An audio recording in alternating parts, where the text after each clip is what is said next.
पर बात करने वाले हैं यूपीएचईएससी का जो एग्ज़ाम हुआ था उसका जो आयोग ने आंसर की जारी किया है उसके बारे में।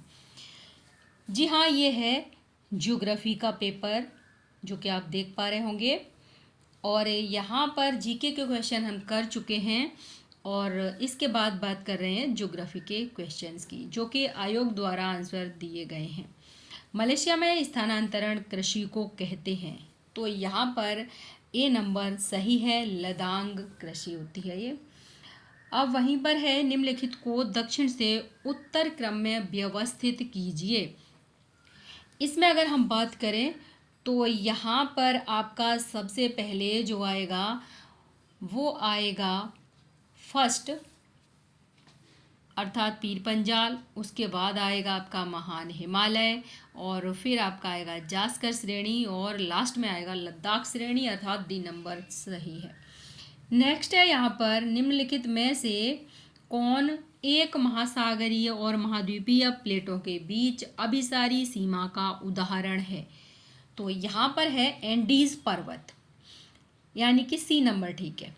नेक्स्ट है कि लॉरेंज वक्र निम्नलिखित में से किस माप की रैखिक अभिव्यक्ति है। तो यहाँ पर भी डी आंसर सही बताया आयोग ने, प्रसार। नेक्स्ट है जनजाति और प्रजाति, इनमें कौन सा सुमेलित नहीं है। तो यहाँ पर जैसा कि आप देख पा रहे होंगे कि ए बी सी तो ठीक हैं, लेकिन यहाँ पर जो डी नंबर है दीनारिक द्वितीयक निग्राइड ये रॉन्ग है, तो यहाँ पर आंसर हो जाएगा डी नंबर। नेक्स्ट दिया है कि निम्नलिखित में से कौन सा ग्रंथ टॉलेमी से संबंधित नहीं है। तो टॉलेमी के जो ग्रंथ है अल्माजस, एनालिमा, ज्योग्राफिके, सिंटैक्सिस और यहाँ पर ज्योग्राफी का दे रखा है जो कि एरेटोस्थनीज का है, तो ये वाला आपका डी नंबर सही है। नेक्स्ट है यहाँ पर 37 और इसमें दिया रखा है कि कथन दिए गए हैं, एक कारण है और एक कथन है यहाँ पर। तो जब यहाँ पर ए नंबर में लिखा है कि तटीय ओडिशा भारत का अत्यधिक चक्रवात प्रभावित क्षेत्र है, मैंग्रोव के वृक्ष अपनी व्यापक जड़ों के कारण तूफान और ज्वार से उखड़ते नहीं हैं। तो जब हम बात करते हैं यहाँ कि कौन सा आंसर सही हो सकता है, तो देखिए यहाँ पर कथन तो दोनों ठीक है, लेकिन एक कथन दूसरे की व्याख्या नहीं कर रहा। वहाँ चक्रवात की जो बात हो रही है, यहाँ पर तूफान और ज्वार से वृक्ष उखड़ने की बात हो रही है, तो यहाँ पर ए नंबर आयोग ने ठीक माना है। नेक्स्ट क्वेश्चन है आपका निम्नलिखित में से किसने कहा कि प्रदेश किसी क्षेत्र के परिवर्तनशील चरित्र को प्रभावित तरीके से वर्णित करने का संक्षिप्त तरीका है।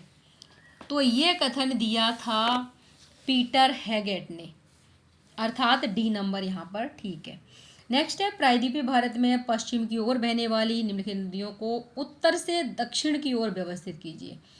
तो यहाँ पर अगर हम बात करें उत्तर से दक्षिण की ओर, तो सबसे पहले आपका साबरमती हो जाएगा, उसके बाद आपका सेकंड नंबर हो जाएगा यानी कि तापी, फिर काली और फिर हो जाएगी भारत पूजा, अर्थात सी नंबर यहाँ पर ठीक है। नेक्स्ट क्वेश्चन की बात करें यहाँ पर, तो यहाँ है आपका निम्नलिखित में से कौन भारतीय भूगोलवेत्ता प्रादेशिक विकास और ग्रामीण नियोजन पर अपने कार्य के लिए जाना जाता है।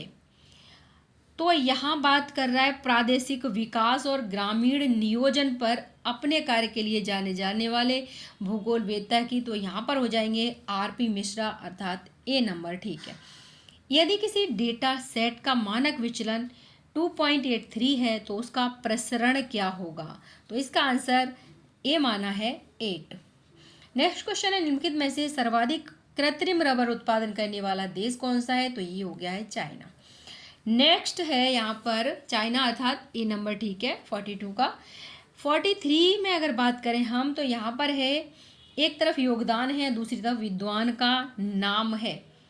तो यहाँ जब हम बात करते हैं तो यहाँ पर फर्स्ट का हो जाएगा ये, ए का हो जाएगा 2, बी का हो जाएगा 3 और सी का हो जाएगा 4 और डी का हो जाएगा 1, अर्थात बी नंबर यहाँ पर ठीक है। नेक्स्ट है आपका यहाँ पर नगरों में ऊष्माद्वीप का सर्वाधिक विकास किस समय होता है। तो ये होता है रात्रि के समय, अर्थात यहाँ पर डी नंबर ठीक है। रात्रि के समय चंद्रमा के चारों ओर बनने वाले प्रभा मंडल का कारण है। तो ये आपका क्वेश्चन है मेघ से रिलेटेड, और यहाँ पर बी नंबर ठीक है, पक्षाव एवं पक्षाव इस तरीके। नेक्स्ट क्वेश्चन है, निम्नलिखित में से कौन सा आरेख समय के साथ प्रवृत्ति रुझान दिखाने के लिए सबसे अच्छा होता है? तो ये होता है आपका यहाँ पर 46 नंबर में देखेंगे बी नंबर, अर्थात रेखा आरेख। नेक्स्ट है, पश्च सहलग्नता प्रभाव के कारण किस प्रकार का उद्योग विकसित होता है? तो ये होता है आपका पूरक या सहभागी उद्योग। नेक्स्ट है यहाँ क्वेश्चन, नीचे दो कथन हैं, यानी कि जे.टी. हैक ने भू अभिनति विज्ञान में गतिशील संतुलन की अवधारणा प्रस्तुत की है।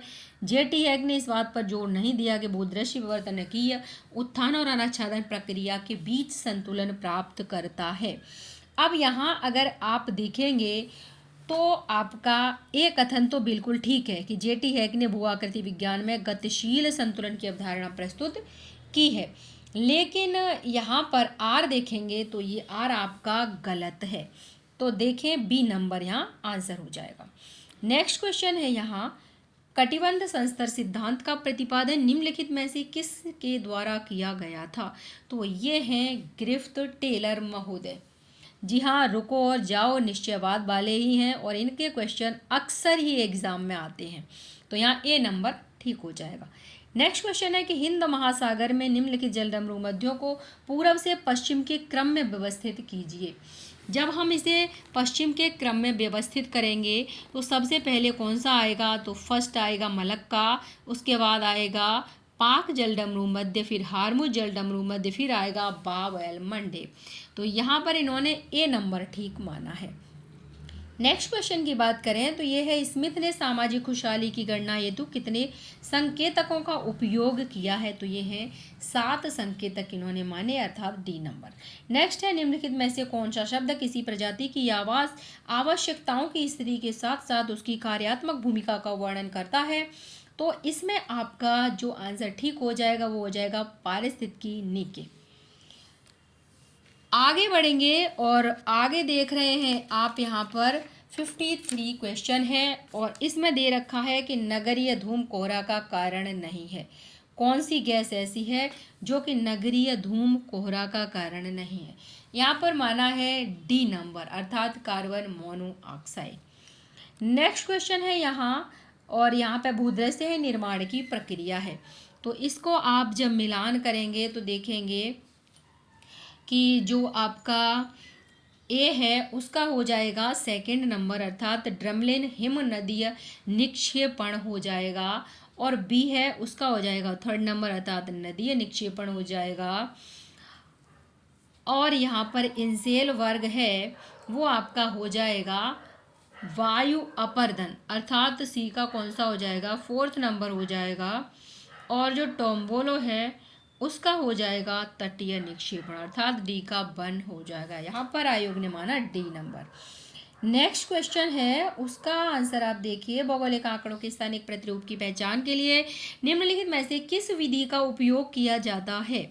तो ये उपयोग किया जाता है निकटतम पड़ोस विश्लेषण का, यानी कि डी नंबर यहाँ ठीक है।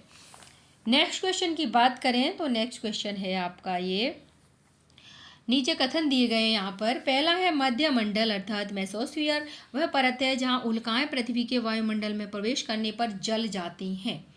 तो ये कथन कैसा है? तो ये कथन आपका बिल्कुल सत्य है। दूसरा कह रहा है कि मध्य मंडल में ग्रीन हाउस गैसों की उच्च सांद्रता रहती है।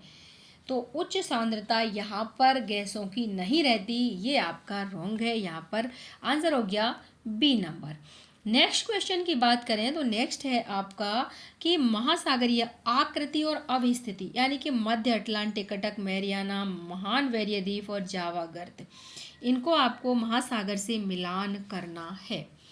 और जब आप इनका मिलान करेंगे तो यहाँ पर जो आंसर दिया गया है वो दिया गया है ए का यहाँ पर 2 हो जाएगा, अर्थात मध्य अटलांटिक महासागर में हो जाएगा। और यहाँ पर जो मैरियाना गर्त है वो प्रशांत महासागर में है, और सी का बैरियर रीफ है वो आपका प्रवाल सागर में है, और जो जावा गर्त है वो आपकी हिंद महासागर में है। तो आंसर हो जाएगा ए नंबर। नेक्स्ट क्वेश्चन की बात करें, बृहद हिमकाल ग्रेट आइस एज की संकल्पना किसने दी थी? तो ये लुइस अगासिज ने दी थी, सी नंबर ठीक है। नेक्स्ट है भूगोलवेत्ता और शब्द प्रयोग हैं इनके। तो यहाँ पर आप अगर मिलान करेंगे तो यहाँ हो जाएगा आपका ए का हो जाएगा 3 अर्थात आंद्रे एलेक्स एमलैंड हो जाएगा। और फिर उसके बाद में अगर B.R.E. डिकिंसन की बात करेंगे तो हो जाएगा इनका सिटी रीजन, यानी कि बी का 1 हो गया, ए का 3 बी का 1 देख लेंगे, और यहाँ पर बी नंबर आपका ठीक हो जाएगा। नेक्स्ट क्वेश्चन की बात करें तो ये है आपका सस्य संयोजन विश्लेषण में निम्नलिखित में से न्यूनतम विचलन विधि कौन सी है? तो यहाँ बात की गई है वीवर की विधि की, जी हाँ बी नंबर ठीक है। नेक्स्ट है यहाँ पर कथन है, अंटार्कटिका सदैव बर्फ से ढका रहता है लेकिन वहाँ वार्षिक वर्षा 8 सेंटीमीटर से भी कम होती है। दूसरा है अंटार्कटिका में लगातार तेज हवाएं चलती हैं। तो यहाँ पर आंसर आपका हो जाएगा ए और आर दोनों सत्य है, परंतु आर ए की व्याख्या नहीं करता। नेक्स्ट की बात करें, प्रवाल विरंजन का सर्वप्रमुख कारण क्या है? तो ये भूमंडलीय तापन है इसका प्रमुख कारण, अर्थात सी नंबर ठीक है। नेक्स्ट है अपवाह प्रतिरूप। अपवाह प्रतिरूप हैं और दूसरी तरफ है क्षेत्र। जब हम अपवाह प्रतिरूप की बात कर रहे हैं तो यहाँ पर जो मिलान करना है आपको वो हो जाएगा ए नंबर, अर्थात वृक्षाकार है उसका हो जाएगा अमेजन से, और केंद्राभिमुख का हो जाएगा आपका कैस्पियन सागर से, और रेडियल है उसका अमरकंटक से, और जो आपका डी नंबर है ट्रेलिस उसका हो जाएगा एप्लेशियन से। ऐसे करके यहाँ पर हो जाएगा ए नंबर ठीक हो जाएगा। नेक्स्ट क्वेश्चन है, और नेक्स्ट क्वेश्चन में पूछ रहा है पुराणों में शाल्मली द्वीप किस क्षेत्र को कहा जाता है? तो ये कहा जाता है पूर्वी अफ्रीका को। नेक्स्ट क्वेश्चन, निम्नलिखित में से कौन बृहद क्षरण की प्रमुख प्रेरक शक्ति है? बृहद क्षरण की प्रमुख प्रेरक शक्ति की बात करें तो ये होता है गुरुत्वाकर्षण। नेक्स्ट है यहाँ पर कथन है, एल्यूशियन द्वीप ज्वालामुखी विस्फोटों का स्थल है, अभिसारी प्लेट सीमाएं ज्वालामुखी विस्फोटों के स्थल होते हैं। तो जब हम इस कथन की बात कर रहे हैं तो यहाँ पर ए और आर दोनों सत्य हैं, आर ए की सही व्याख्या कर रहा है, यहाँ पर सी नंबर आपका ठीक हो जाएगा। जी हाँ, अब बात करते हैं नेक्स्ट क्वेश्चन की, और नेक्स्ट क्वेश्चन है यहाँ पर ये है आपका सिद्धांत है और प्रतिपादक है। तो यहाँ आपका जो माल्थस है वो आपका थॉमस माल्थस सिद्धांत के हो जाएंगे। तो यानी कि ए का आपका हो गया 3 ठीक है। अब बी की बात आती है जनांकिकीय संक्रमण की, तो वो हो गए कैनन महोदय। तो यहाँ पर बी का हो गया 4। इस तरह से ए नंबर यहाँ पर बी का 1 होगा। वॉरेन थॉमसन है जनसांख्यिकीय संक्रमण के सिद्धांत के जो प्रतिपादक हैं वो कौन है? तो यहाँ थॉमसन महोदय है, अर्थात यहाँ पर ए नहीं, यहाँ पर होगा आपका सी नंबर। नेक्स्ट क्वेश्चन की बात करें तो नेक्स्ट क्वेश्चन है आपका, भारत का मौसम मानचित्र किस प्रक्षेप पर बनाया गया है? तो ये बनाया गया मर्केटर प्रक्षेप, अर्थात सी नंबर। भारत में स्मार्ट सिटी मिशन का आरंभ कब किया गया? तो ये किया गया था 25 जून 2015 को, अर्थात ए नंबर ठीक है। काम्पेज की बात करें तो काम्पेज का विचार किसने दिया था? तो ये दिया था हिटलसी महोदय ने। तो यहाँ पर आपका ए नंबर ठीक हो जाएगा। जी हाँ, इस श्रृंखला में आपके 70 क्वेश्चन तक कंप्लीट हो गए हैं, और जो नेक्स्ट वीडियो है उसमें आपके 71 से 100 तक क्वेश्चन देखेंगे। धन्यवाद।